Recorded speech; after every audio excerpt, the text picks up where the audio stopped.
how come that never hits the Christmas list? I played it last night on my show in the What do you background. mean? The movie? The Yeah, the soundtrack? movie. Oh, you mean like as like a background, like green screen Yeah, back? I Okay. usually throw on like a retro background. Oh, there Okay. we go. Looks like we're And live. oh yeah, I said that already. Oh, Oh, okay. you're shocked. Yeah, yeah. Hey, hi. My name's Jello. This is Utility Room. Awesome. That is the Incredible Melting Man. Hey guys, Welcome to the show. thank you. So Gremlins in the background. Yeah, yeah. When I do my throwback show, Ray Gun, where we play all 80s and 90s throwbacks and that kind of thing, I usually have the backdrop around 10 o'clock halfway through the show. I'll put up a retro movie with the sound off of it, obviously, because I'm DJing. And yeah, people love it. So I threw Gremlins on because I feel like it's a Christmas movie. It It is. is a Christmas movie I think so, for sure. for If sure. Die Hard's a Christmas movie, then Gremlins is definitely. So talk to me, man. It's been decades Yeah. that we've known each other. Yeah, since the beginning in the Oh, 90s. that well, is it our beginning? What was your beginning? What's my first memory of you or just No, no. I mean, let's remove. Let's this is Utility Room with Melting Man. You Yeah, know, okay. I'm yeah, I'm the Sherpa. I mean, I started it really early. I started doing industrial music, industrial, like, Nine Inch Nails style, for lack of a better, explanation. In '93, I did my first album called H, just the band's name was H, and it was me doing all the programming, singing, everything, and then I usually had guest guitar guys come on that rotated, different guys on tour all the time. And I did 3 albums up to like '96, and then that's when I started feeling the electronic, getting into breakbeats a little. You remember breakbeats were so big back then. I So, thought that's what you were going to do tonight on the show. oh, sorry, I haven't done. No, don't apologize at all. I'm just saying, like, it caught me off guard that I was like, I'm like, okay, this is 4/4 territory.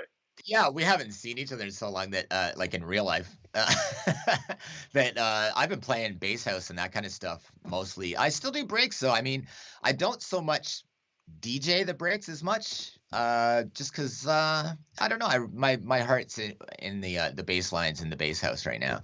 Like, the stuff that I was playing tonight is just that's where I'm at, and I still release breaks tracks because I still love making this stuff. It's fantastic, and now every once in a while, I'll get a request for somebody will say, "We want you to do a full break set," and I'll do it for sure. I can play original breaks for probably 2 days. I've got that many releases. I So bring us that's fun. back. Bring us back to where that first bite happened for you. You know, after H, because you're saying that after you were doing H, the band, Yeah. that it was that breakbeats. Like, what was that bite? Like, how did that happen?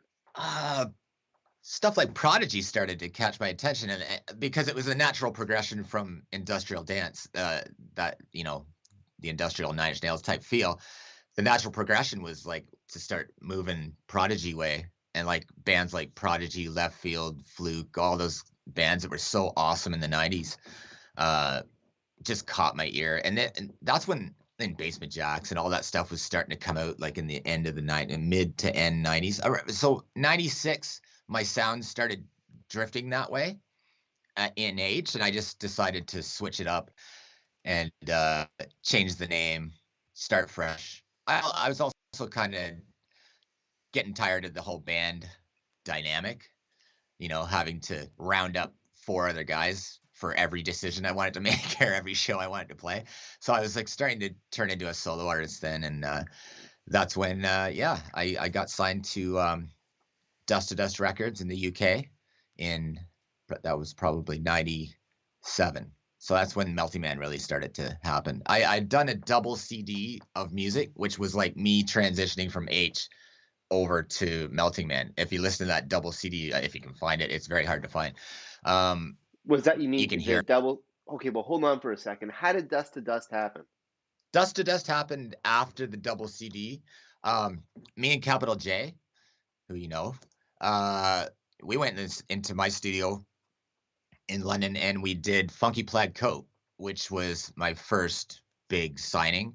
And it got signed to Dust to Dust Records in the UK, and I did about 3 records with them, and yeah, it charted, and it was on the same chart in DJ Magazine with like it was in the top 10 with there was like Fatboy Slim was in there, Basement Jacks, and then there was Funky Black Coat was right in there with them, and that was awesome. So that really kicked things off, and that's when I started. That's when I started seeing you around and playing all the raves and that kind of stuff, and things really took off for a while there. It was crazy, and yeah, and then that progressed into Two Wars, and So well, hold on for a sec. Let's go yeah. there. So now, were you self-releasing at that time, or were you just was it just through labels that was It's happening? just through labels, because back then, I mean, it's so different now. It's so easy to release your stuff now, but back then it was a huge process to get something either out on CD or out on vinyl. As you probably remember, I mean, there was like you had to have it mastered, and we had our stuff mastered in Europe most of the time, just because they had, for some reason, they just had the magic over there. It always came back thick vinyls and that kind of stuff. But yeah, it was always like I was signed to a Toronto label for the CD, Spider Records. So that was the double CD that I was talking about. And then when I moved over to putting vinyls out, my first vinyl experience was with Dust to Dust, and it was just like straight up record deal. They were flying over to do some business in New York, and I said, I'll come to New York and we'll sign the deal in New York. And I went in for one night, and we got on the Staten Island ferry. We were both drunk, Massimo, who owned the label, and then me and my girlfriend at the time, and signed the deal right there on the Staten Island ferry, just drunk, having a great time. Statue of Liberty. It was great. Sounds like a Like rock for and your roll first record story. deal, that was like awesome. I was pretty happy about that. Yeah, it sounds super cool. Yeah. What would you say is um the differences that you experienced doing the indie dance, indie rock stuff as H, and then going over into breakbeat, into dance music territory? I found Dust to Dust, were they distributed in the same ways that H was distributed, and what were the differences that you noticed between the two styles of distribution? it was yeah, that's a good question. Basically with H, I mean, it was a lot of like we did stuff with Cargo Records, and it was more like distribution deals. It wasn't like it wasn't like full like recording contracts and that kind of stuff. So we would do the albums ourselves. Like my first album was produced by Anthony Valsic, who did Frontline Assembly. He works with Skinny Puppy, Marilyn Manson, all those guys, and we worked in Vancouver. But it was all financed by me and then distributed by Cargo Records and that kind of thing. So basically, it was a college radio thing. So we charted all across Canada and in the States on college radios. And when the difference, so that's the difference. That was all college based. And when I started doing Dust to Dust, that was like, that would show up on the wall at Eastern Bloc or Release Records and that kind of thing. It was like a whole different world. I felt it was very freeing, though. It's just a completely different world, though. Two different, two different things, night and day for sure. How are you gauging the feedback from both worlds? Like Well, how's the feedback getting gauged to you, like when you're doing H versus had the feedback happen when you were releasing as Melting Man on Dust to Dust? that's the thing, and what we've even I have trouble remembering it. There was no internet back then, so you got. I think email was just starting. I mean, man, it sounds old. We sound old, but yeah, that's a good question too, because you basically had to show up at the radio stations when you were on tour. You had to tour to get feedback, basically, or get a phone call. It wasn't like, you weren't, it wasn't that as easy as now. You get instant feedback, that kind of thing. But yeah, we would tour and we would go do radio interviews at each college when we went and played the bar in that town, and that's how we got our feedback and the charting. And you have to go to the magazine store and buy Chart magazine or buy DJ magazine. When I went over to vinyl, you had to see if you're on the chart just to see how you were doing. It was What weird. do you think that immediacy is doing? Um, Is it greater? Is it It's lesser? Is the mystique? there's good and bad to all of it, I guess, eh? I used yeah, I mean, you can't make yourself out to be bigger than you are anymore, that's for sure. Back The, then, you the, could just be like, "Oh, we're huge, yeah, we tour everywhere," and I mean, there's a video for every show that you play now. Back then, there was no camera phones, and there was, like, there's little to no record of any of the stuff I did in the '90s just because, like, nobody was recording it. They were all just there having fun and watching it. So, I mean, yeah, it's good and bad about it. do you feel like the transition that's happened with dance music, because you for sure have seen it, where it Mhm. was something that was, you know, super niche to something that became super a global phenomenon. I guess mostly what I wanted to ask you was is because I mean you've watched, like, as an underground genre, breakbeats had a form of prominence. It did. It had its own room. You know, once the rooms became more than two rooms, Yeah. it wasn't tough to find the It's break true. room, right? Yeah, I think people really related to breaks at the time because everything up to it was 4 on the floor beats, house, house, house, house, trance, trance, everything was 4 on the floor, and then breakbeat was pretty much the only one that came along, and the beat sounded like a drummer.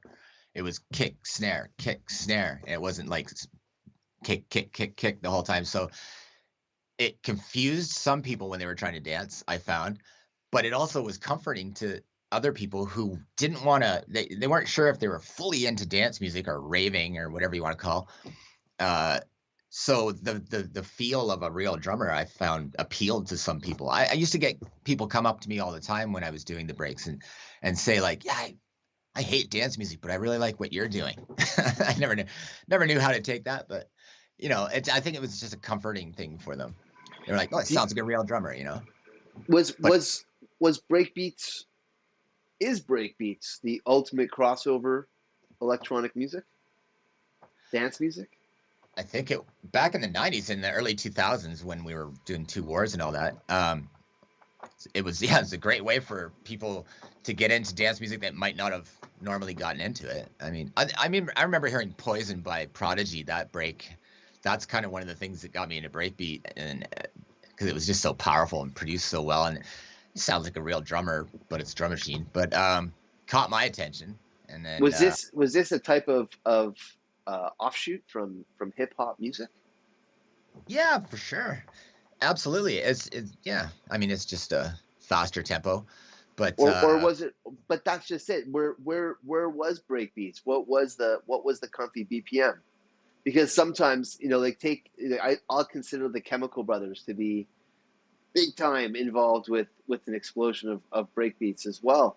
yeah, And with some of their tracks, it would be a slow burn, yeah. the style. They were This more was not a album this based though, that's the thing, like, Okay. they weren't doing singles like us where we had, like, a formula. I used to love that album-based stuff because I came from an album world, like, I did 3 full albums, where you do the whole concept, 10 songs, that kinda thing, and you have different tempos, so I liked it, but, um, yeah, there was kind of the 2 types of artists, like Chemical Brothers, Prodigy, they did albums. They had that freedom to move all around, but it was all kind of breakbeaty. But we were, like, 130 beats per minute would be the slowest that we would do it. Sometimes it was 140, 145. I mean, breaks were fast back when we were doing them. So isn't that two different things as well? Isn't the 130 world and the 140 world? I mean, 140 we're dubstep. We're It gets yeah, yeah, I guess so. Yeah, I mean, dubstep wasn't. Yeah, there was. I guess dubstep really kind of took off where breaks ended. You know what I mean? Not that breaks are ended. I always get in I trouble for mean, saying when I hear that. some stuff with dubstep, obviously it does bring me back. You know, with some of the, certainly with some of the fills. You know, it's very breakbeat. Yeah. Sure, and Mhm. but then again, isn't Those breakbeat guys are so talented too. Like I couldn't. I don't even think I could keep up sometimes with the programming they do. There's like so much in in dubstep one producers? track. And the dubstep, yeah, the dubstep guys are just insane. They're so Oh good. yeah, yeah. You know, they're not like us where we used to do like intro, verse beat. and then you drop after the break and then out. I These guys I are mean, like over the sometimes you know what this is why for me, like I've always loved techno because fuck that shit. You know, like yeah, it's what I want to do with it, not what you know, yeah, not yeah, what yeah, they want me to do with it. You know, but sometimes you grab a little what they've done and you want to use it in something that you want to be like fuck that shit. yeah. I hear you. What is the rule? Yeah, there is no Is rule. is there is there is there DJ rules that you adhere to? Is there stuff that you're like boundaries that you won't cross? Well, I mean, it depends what genre I'm doing because I like to jump around and do different genres all the time. Like, I mean, sometimes I do techno, sometimes I do breaks, sometimes I do bass house. It's probably my downfall is I don't have you can't pigeonhole me into one sound, which I'd probably be way more successful if I if I just did one sound. But I'm schizophrenic with my sound, so. But yeah, no rules for me, anyways. I have a structure that I use for sure, and then I just I like to stick to the same structure just because I feel like it works and it just feels right, you know. But and I play with the length and of things and that kind of thing. But yeah, there's a bit of a structure I stick to, and then other than that, no rules really. Bring I me just into love. Two I'm Wars all about world. bass lines. So what's that? Bring me into Two Wars world. What happened? How did it come to be? Um, that's a good one too. So basically, Rich and Tamir, the two guys behind starting the label, they were filmmakers in Toronto, and they did a short film called No Tomorrow, and that's how we met. They called me up. Uh, I was doing stuff with Much Music, and I was the one doing all the bumpers for the ads and for Snow Jam and all that stuff. All that music's Melting Man, back in that time period. So I'm terrible with time periods, but I can usually narrow it down to like a few year. So that would have been that would have been probably 99 or 2000 where we started it. Does that make sense? It Because it can because you're there. I didn't release till 2001. Okay, so I I that makes think. it sense. Yeah, Yeah. it was probably 2000 that we started doing that. Anyways, they called me up and they had me score this short film, which even had a release party in one of the big IMAX theaters in Toronto, and that was really cool. They took me to the deluxe and we mixed the thing there and everything. It was a really good experience for me. We all got along great, and then they were like, "We want to have a label."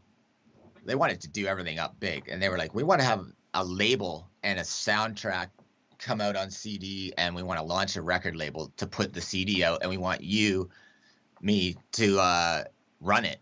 And I was like, "Holy shit!"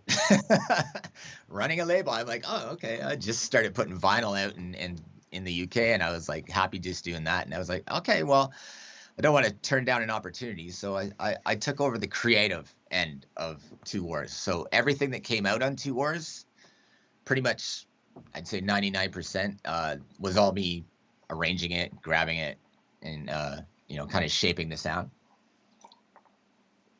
So it was mainly breakbeat, and that's just because it was me, right?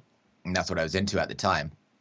And then that's why it was refreshing when me and you met, and we got released Chaos Bringer and all that stuff darkened, and that it wasn't breakbeat. So that was like fun for me too, and kind of you were like the flavor on the label, you know, you know.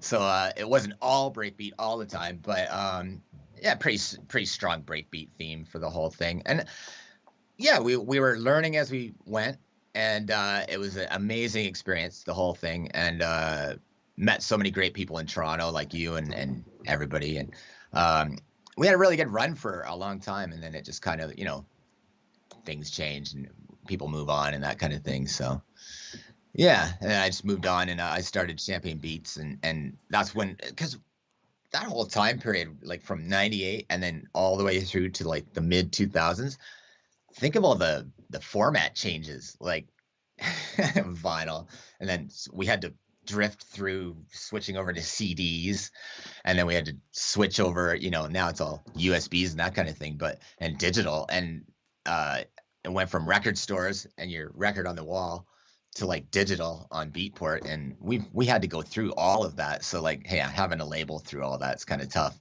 So it kind of fizzled out when it started going into the. When did we end it? It kind of just fizzled out around like what 2004 or five. I think we were still doing stuff in 2004 with Scissor Kicks and you, and we were like doing those shows out east and in Montreal and that kind of stuff. That was around then, wasn't it? I'm thinking, well, no, for me, the CD I think was also 2001. I did a lot of Oh, stuff with y'all on the label in 2001. But you've okay. pivoted lots since then as well, right? You're Oh based yeah, out for of sure. London, Ontario. Yeah. You've been living in London now for how long? I've been here since I was 18. I've been here like, geez, almost 25 years or something like that. Uh, I moved to Brantford for a while, so I was like closer to Toronto, and I was like doing lots of stuff in Toronto, and then moved back here about 2 years ago, But a lot of and people it are feels like unaware home that here. London, Ontario was like a hub of like rave excitement. Sorry to cut you off. I don't want to. Oh yeah, it was. It was for sure. I mean, it is kind of again, but yeah. I mean, man, Aquaviva's here and it's still here, and people like that. Like there's a talent came out of London. Lots of talent. Capital J's here still. Sure, So and there was a nightclub that everyone was super fond of going to as well, and it was run by, Lush. yeah, JoJo. Yeah, London was a spot. Was was Breaks a hub because you were there? Did you feel it while you were out there, like during that time? Was it Uh, inspiring you? yeah, probably. I mean, I was one of the go-to guys for sure. Most of my break stuff happened in Toronto. I was in Toronto like all the time when I had two wars. So it was like we come back here and do shows here. But like, yeah, that's a good question. I'm just trying to remember back. It's so long ago. That's good. That's good. We can jog the All a memory on blur those things. because that was You know what? that was like What about right in the middle of rave when raves were raves and warehouse parties and that kind of stuff. So I mean, the whole thing's a blur. you know, it was crazy back then, man. why do you think I'm actually calling up on all you? I'm trying to get y'all to help me remember. I know. I need I need I know. I love it. I love I it. need the recall. Yeah, all the Destiny shows and stuff. All that stuff is just fantastic. Like, um, How do you feel I about the just evolution? How do you feel about it? That you've been here like a true Canadian veteran of dance music. Um, you've definitely you've watched it happen from your early days when H might not have been techno music. Maybe industrial music isn't techno music, but there's certainly there's some veins that cross over. oh for sure. It's all machines and it's all the energy is sometimes the same for sure. And Um, you got bit, you got the vampire bite. It was breakbeats, it was Prodigy, it was, as you said, Chemical Brothers as well. I'll bet you Aphex Twin also. Yes. oh yeah, I love them. Yeah, so Oh for sure. Yeah. these early vibes that were definitely doing something, that were crossing over in dance music. I've brought this up before. I've watched dance music take the shape of like the Loch Ness monster, if you will, coming in and out of the water. Like, or it seems to rock. And Yeah. back down. And Yeah. then down, and then boom, back up again. You've seen these ebbs and these flows.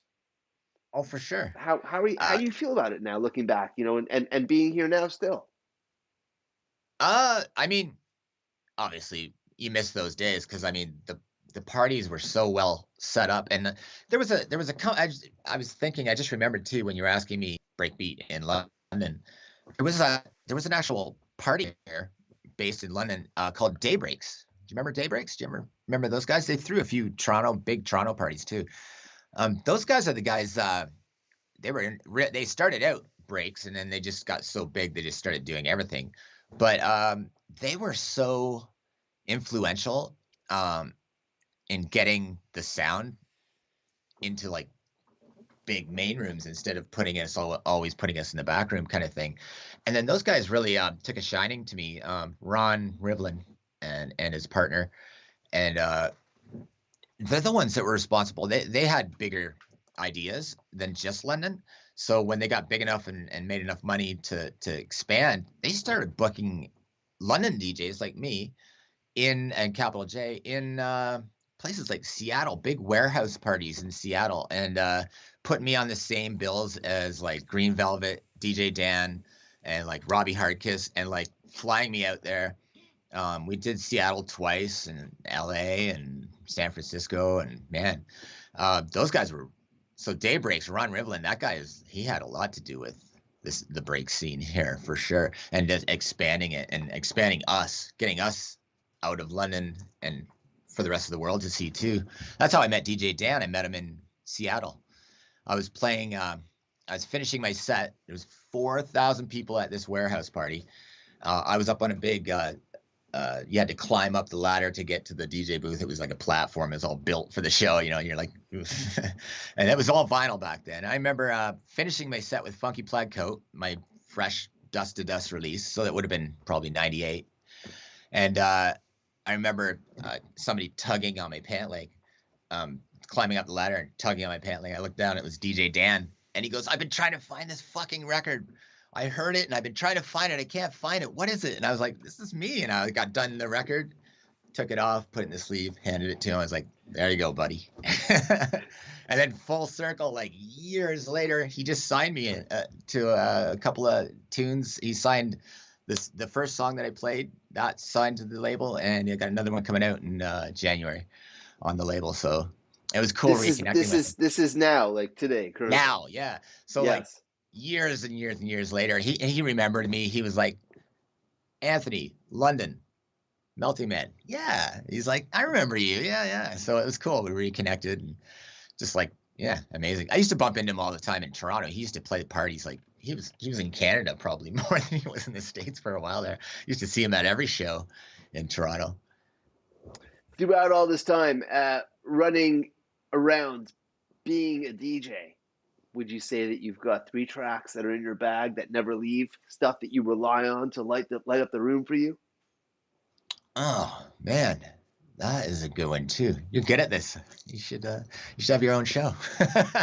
I've been thinking about it. Yeah. I mean, I will probably never be caught without the Scissor Kicks remix of Red Skull in my bag. There was that. I remember playing a show in London here back in the heyday when that record was out. And I remember it was me. I can't remember the other.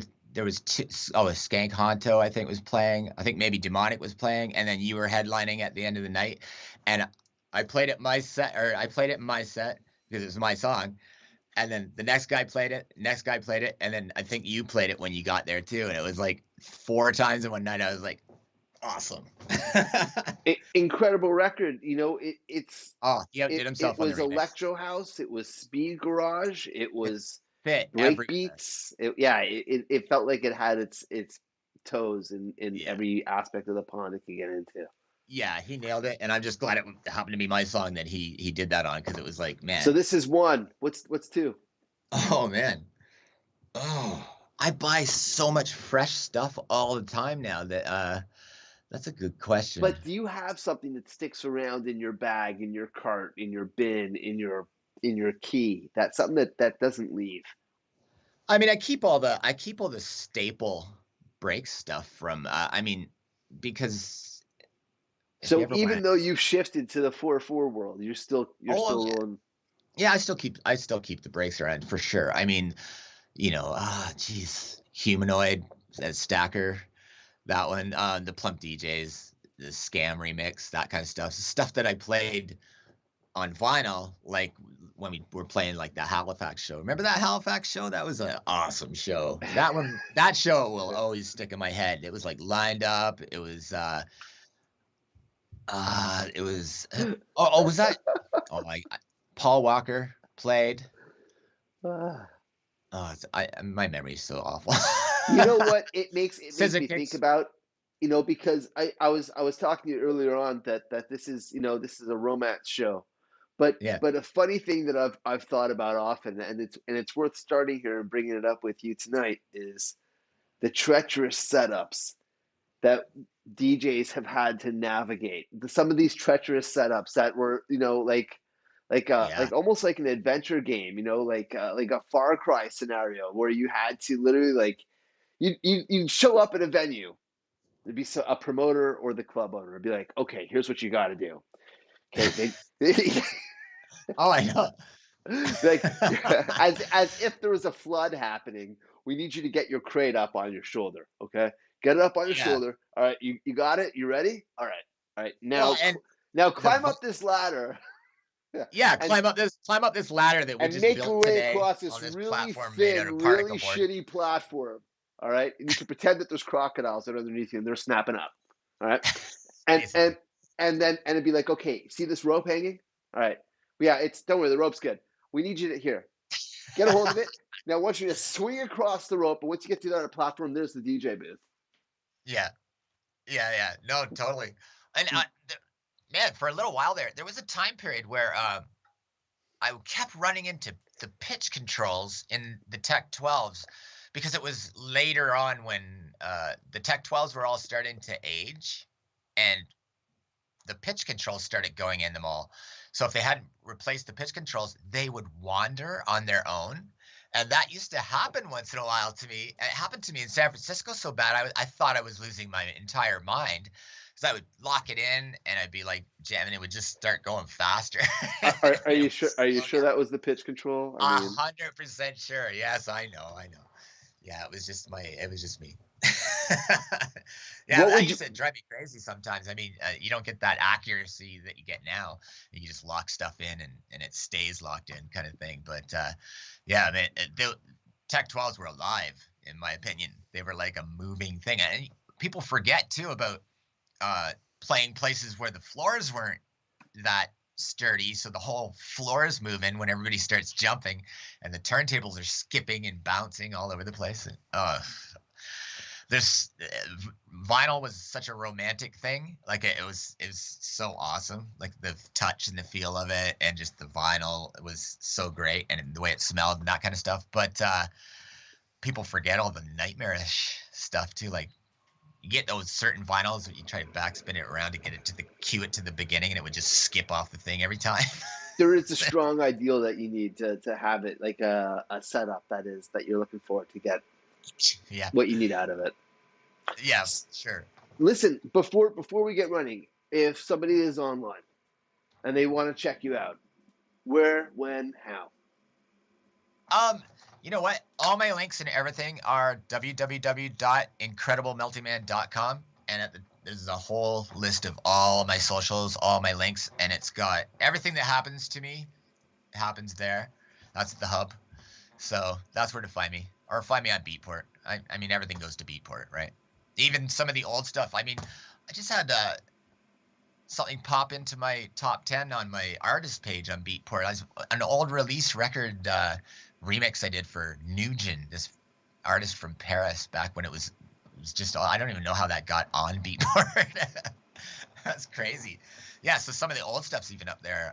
Funky Plaid Coat's up there. We did digital remasters of all that old stuff. So yeah, Good times.